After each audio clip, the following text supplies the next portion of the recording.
whistle sometime in the next 15 seconds.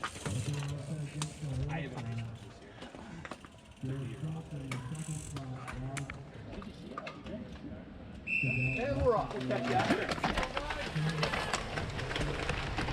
Alright, how's it going, folks? This is the recording for my bars at Pumpkin Cross 2023 in Grafton. This is hosted by Serpentine, Team Serpentine, I think they're called. It was a lot of fun, so I'm just gonna do a bit of a voiceover on the first lap, and then I might highlight some stuff on the later laps. Right away I kind of backed off from the start. I didn't really want to go for a sprint because my previous race I faded pretty hard in the third lap, so I figured my main issue was going to be just being able to sustain the effort, so I didn't really want to work really hard on the first lap. So I'm pretty much at the back here. Look at this nice fun downhill. I think this is probably the fastest part of the course.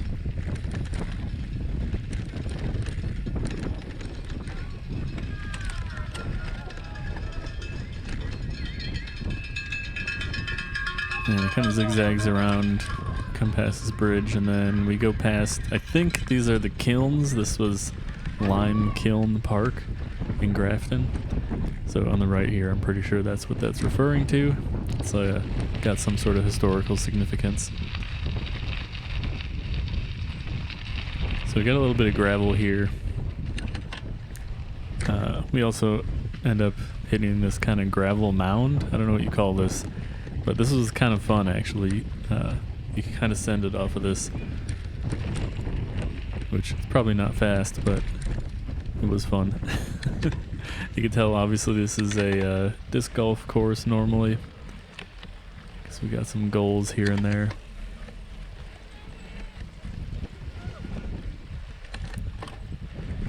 And I guess another reason why it doesn't really matter to sprint, for me at least, since I'm not going to make it towards the front, you end up having traffic.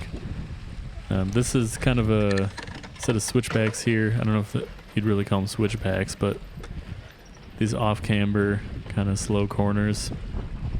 Everybody was taking these pretty gingerly because it had rained earlier in the day, and there was a bit of a muddy patch on all of them. So I was trying to avoid that. I was trying to do the green is gold, green is grip, whatever thing. So I went wide on this one pretty much every lap. We still got quite a bit of traffic going on, which is fine. Gives me time to recover. Ooh.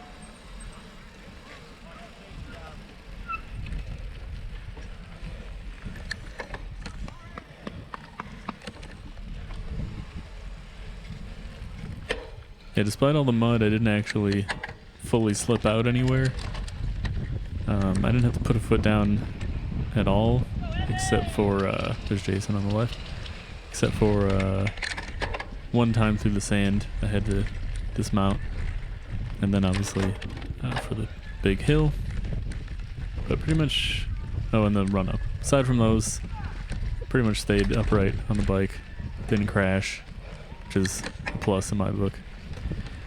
I also noticed there were a lot of, I don't know if that was mechanical or what, but in the first lap, saw a few people either kind of wipe out or had mechanical issues, so I was glad to not have any problems like that.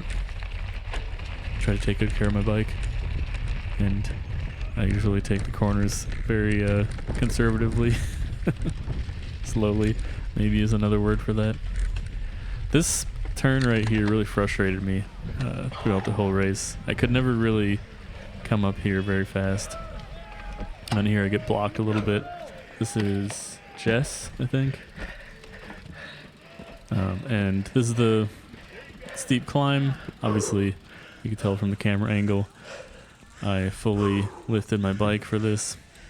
I did do some practice a couple weeks ahead of this at Doyne, just going up and down the hill, trying to figure out what I preferred.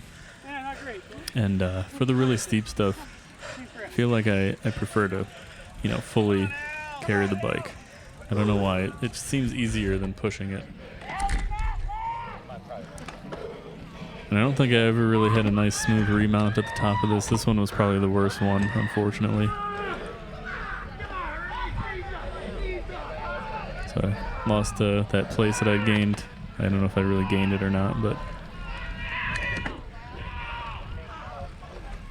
this is kind of the spectator area too, so this is where all the tents were and everybody was giving us hell. It was a cool place to watch too, because you can go all the way down the hill, see people doing these switchbacks that are coming up.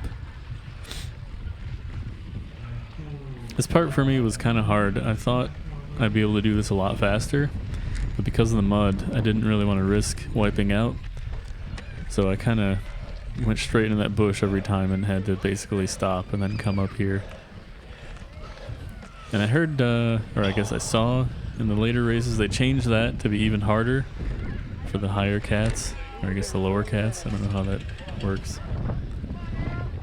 Here's the switchbacks. This was a lot of fun. I think I also picked up time, or position, whatever you want to call it.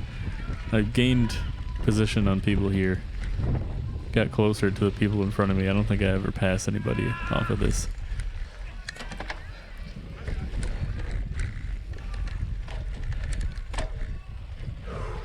And then here we kind of get this downhill into the woods, and this felt really sketchy to me. I never really blasted the mud like everybody else seemed to be able to do. I really didn't want to hit that mud at high speed. And then out here you get a little bit of gravel and some more mud. I slipped on that mud just a little bit, but nothing too bad. And then we got the sand. And I was really concerned about the sand, so much so that I went to the beach to practice, which didn't really work out, but check it out. I don't know if you can tell from the GoPro footage, but I rode the sand, didn't have to get off. I was proud of myself. Part of that was pre-riding. Did 2 laps pre-ride, and I kind of hung out on the sand for a bit on the second one. There's Connor up ahead, I believe.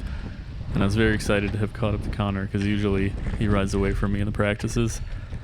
But he's about to do that in this race as well, so don't get too excited.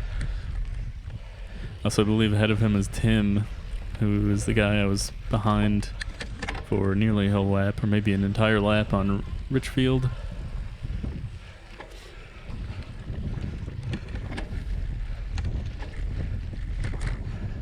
They're nice, great colors, great fall colors on this course. It's a pretty nice looking park. Next to a river too, which was cool.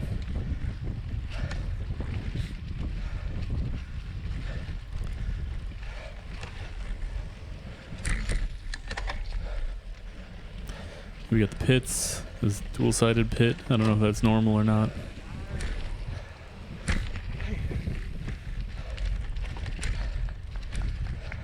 Then here, as we get into the straightaway, Connor's going to go ahead and take that place. And I'm behind Tim for a little bit here. Pretty sure that's Tim.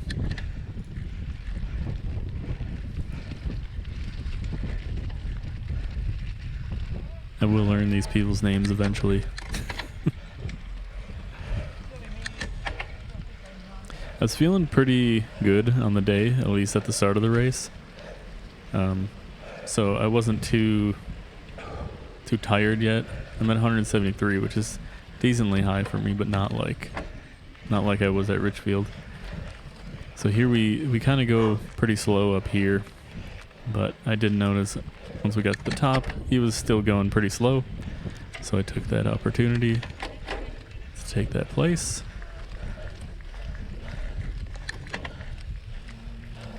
And then this corner here, I'm curious to see how other people took it, but I kept kind of just going straight into that tree to avoid having a turn on the mud. I don't know if that was the fastest way. I'm sure there were better ways to do that. But it didn't really feel like... I don't know. I maybe should have spent some time there on the pre-ride to figure out the right way to do that.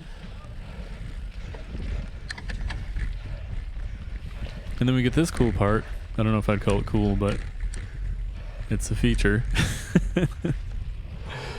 I did try this a couple different ways on the pre-ride. This is the run-up. it looked like the tryhard dudes rode this, which is crazy. There's Jason again. I tried to stick to the left side, just because on the pre-ride I noticed it was a lot easier to run up that side. There were kind of roots and it was a little steeper on the right, but it did clog my shoes up with mud, but it didn't turn out to be too much of a problem.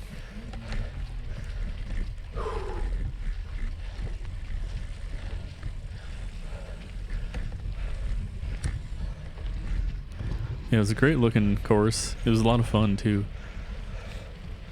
It was a nice mixture of kind of grass, mud. You got a little bit of pavement here and there. Some good elevation changes, but it wasn't as brutal, I'd say, as Richfield.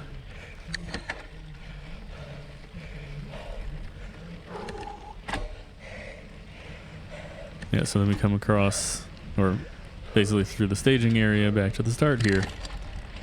And I think a lot of people were cranking on this. I don't know why I came all the way over to the right. I realized after the fact it was probably dumb because I'm just covering more distance for no real good reason. But yeah, I'll probably do some fast forwarding here.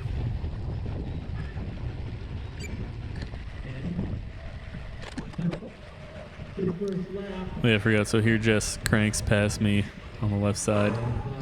Like I said, some people were really hitting it hard on the pavement.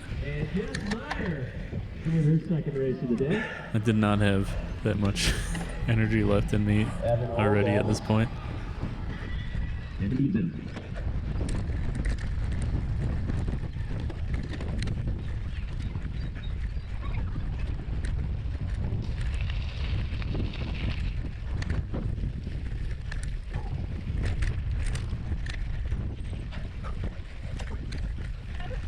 So this race was definitely different from Richfield in that in Richfield I was pretty much off the back from the beginning and never really saw anybody other than that one guy for the whole rest of the race. I did catch up to Uriah right at the end. But this one I kind of was trading spaces here and there. You can see I caught up to some folks here, which was cool. Felt a lot more like a race, or like I was part of the race, I guess.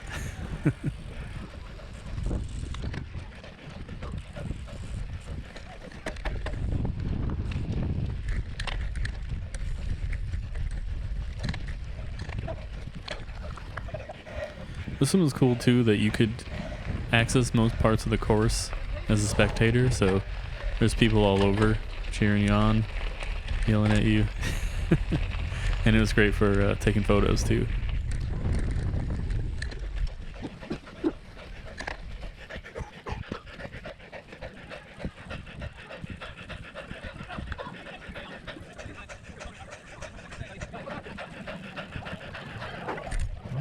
So this was a lucky stroke for me. I did a remount and this guy up ahead is having trouble getting clipped in, so just ride past. It's a free place.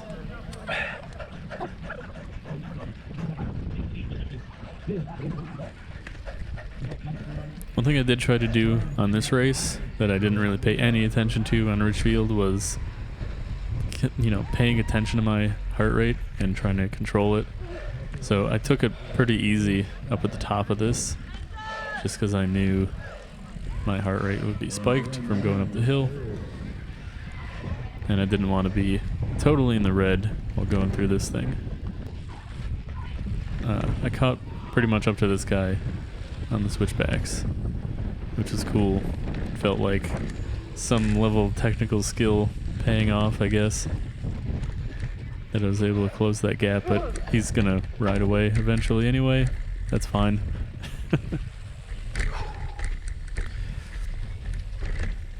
He did hit this right-hander straight through the mud really fast. And I tried to follow him and I almost went to the woods.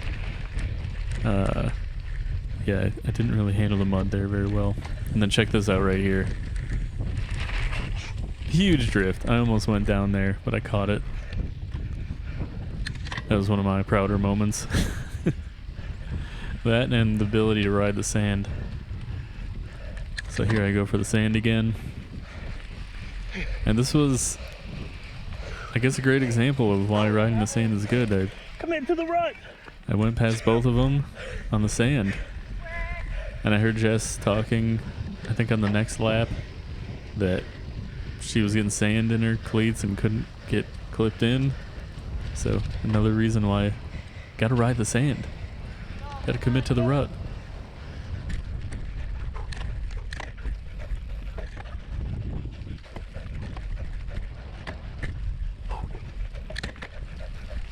It's right about here, a little bit more than halfway through the second lap is where I started fading, much like Richfield. It wasn't totally dead, but it definitely was not able to put the power down like the first lap at this point.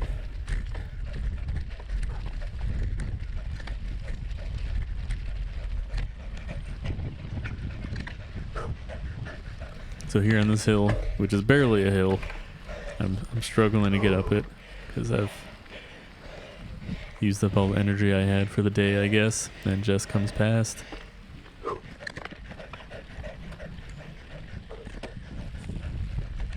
I did notice she took the same line as me here, the super left-hand sharp turn line. Also probably to avoid the mud. So I felt somewhat vindicated on that.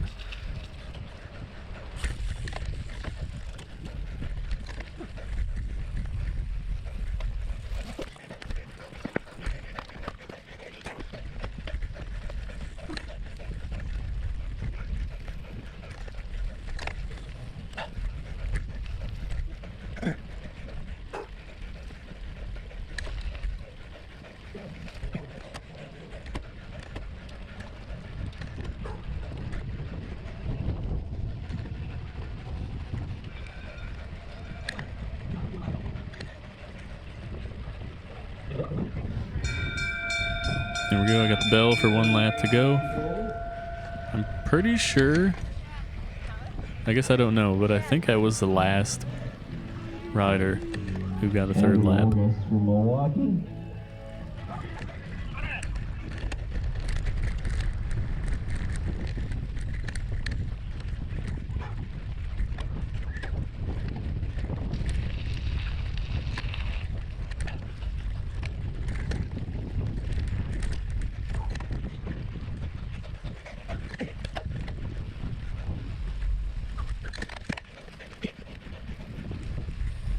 I think one thing I need to work on is getting the lines for this sort of thing a little better, because I felt like I lost, or I wasted a lot of energy kind of going around wide and going straight up the steepest part over and over.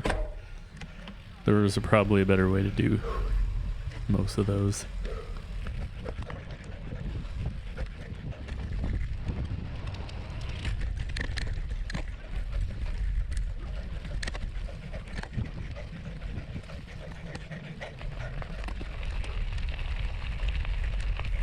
I think one thing I learned I need to, I don't know if you can practice it or just train to deal with being over 175 beats per minute for 30 minutes.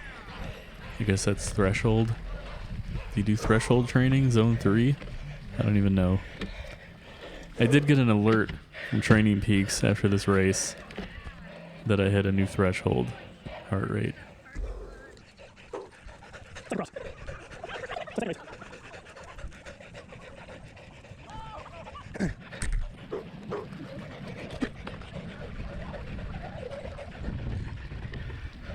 Some cool bikes there on the right.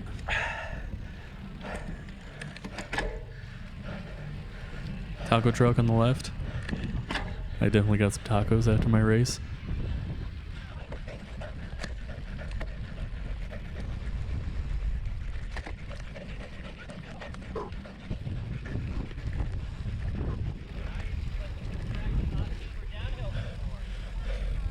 There's Jason saying, looks like I've practiced off-camera downhills before, which is true. That's what we do in practice. That part definitely didn't seem super hard to me compared to some of the other technical parts. So maybe the practice does do some good.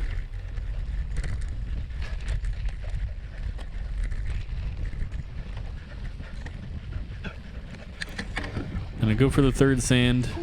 I'm cranking away, but I didn't quite make it. And unfortunately, I think I got caught on camera having to bail. Got it. 2 for 3.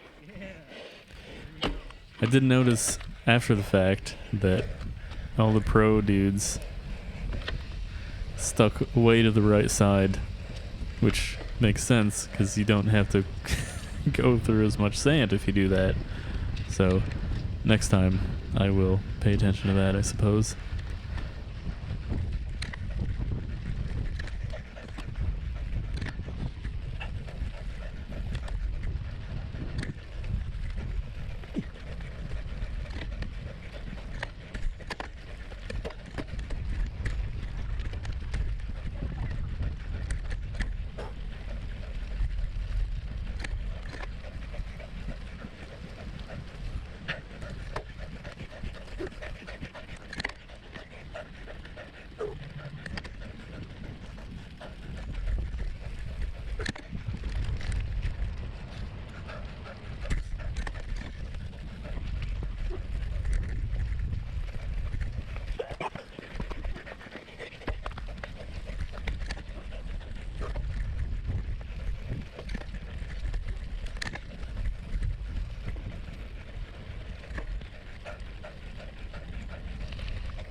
All right, we're going back on the pavement to go to the finish. Unfortunately, my GoPro died right at the end, so I'm going to wrap it up here. It was a real fun race. I ended up finishing 34th out of 38 finishers, so still pretty much at the back, but I'll take it. Thanks for watching. Stay tuned for the next one.